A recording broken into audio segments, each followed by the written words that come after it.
The focus is on the ongoing concern cast over the mining sector in South Africa, and it follows a 12th consecutive month of year-on-year decline in activity. The industry saw a 1.9% drop in the latest figures from StatsSA, covering the month of January. The largest negative contributors have been noted in the performance of precious group metals, diamonds and iron ore. Analyst Peter Major joins us for more reaction. Thank you so much for your time once again, Peter. A 12th consecutive decrease in mining production.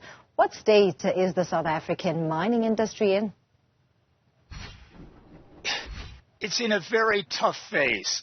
And this is a tough industry, and it was honed over 150 years. So that's the only reason they're surviving as well as they are now. But everything has a finite life. You know, everything needs regular capital injections, proper management, proper assistance from the locals and from the government. And unfortunately, mining, like the rest of the country, is under siege. And it was perceived by certain members of the government as being rich and bloated and excessively rich, and it wasn't. It was a strong, stable industry, but it needed constant assistance and working alongside with the government, and it hasn't had that for nearly 3 decades now. So it's crumbling, it's not getting the needed capital, and even worse, it's not getting support on infrastructure, like electricity and transport. We all know what pressure our Eskom electricity is under, but most of us don't realize Transnet is in bad shape, if not worse shape. We kind of realize our sewage and water are not in very good shape. But it's the electricity that's an immediate problem that we all see. But the poor mines, especially the bulk producers like iron ore, manganese, coal, chrome, look, mining's held up well because we have rich deposits, we have pretty experienced management, and we're having great unprecedented prices.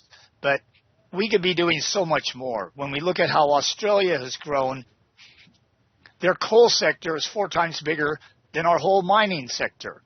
And we used to be the same size. Chile produces more copper than we do silver, gold, platinum, manganese, coal, iron ore, down the list. So we have to compare ourselves where we were and look where we are today, and we've got to do something about it. Where we are today is not encouraging, and with the high unemployment rate in South Africa, it becomes even a greater concern because the mining industry is labor intensive and absorbs the most unskilled individuals in this country. Where's the worry sitting at this point as we see these declines in production? The worry is, I'm talking to you over the radio and TV. You should be in government.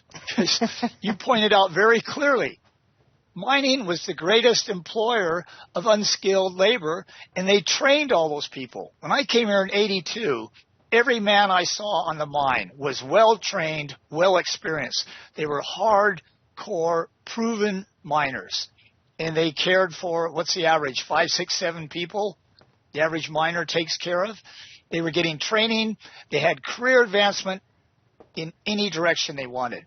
And just the gold mine industry had 580,000 employees. We now have 80,000. So that's 500,000 tough, experienced miners put on the street through bad policy, bad legislation that never should have been introduced. And yes, it's labor intensive. It should be. But our legislation has pushed people out of underground mining and encouraged open pit mining, which only employs 1/10 of the people. It imports nearly half its materials. Instead of underground mining, didn't even import 5%, and it causes 10 times the environmental damage. So our policies are all totally wrong and designed to put people out of work and impoverish the country. Peter, we saw in the 1.3% contraction in the economic growth figures for the 4th quarter of last year, and the anticipation is that there will be a second consecutive drop in economic growth in South Africa, which would then mean technical recession. And at the rate that we are seeing the fall in the likes of mining and manufacturing, what then is to be said about the current state of the South African economy, particularly the near-term outlook for 2023?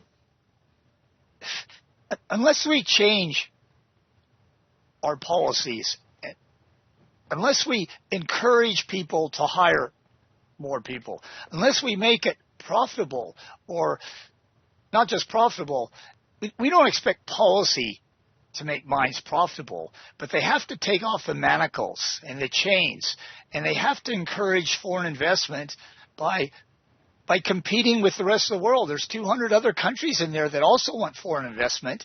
So we have to benchmark ourselves. What do those countries do to attract more dollars, more yen, more yuan? And it's just opening the eyes of what's going on. Politicians have to quit thinking ideology and what's good for them and their special interest groups. They have to start thinking for once, what is good for the majority of the country? What is good for putting people to work? We have the resources. We still have the knowledge. It's just policy. Analyst Peter Major, I must thank you for your time. They're contributing to the continued reaction around that drop in mining production in South Africa at 1.9% for the month of January.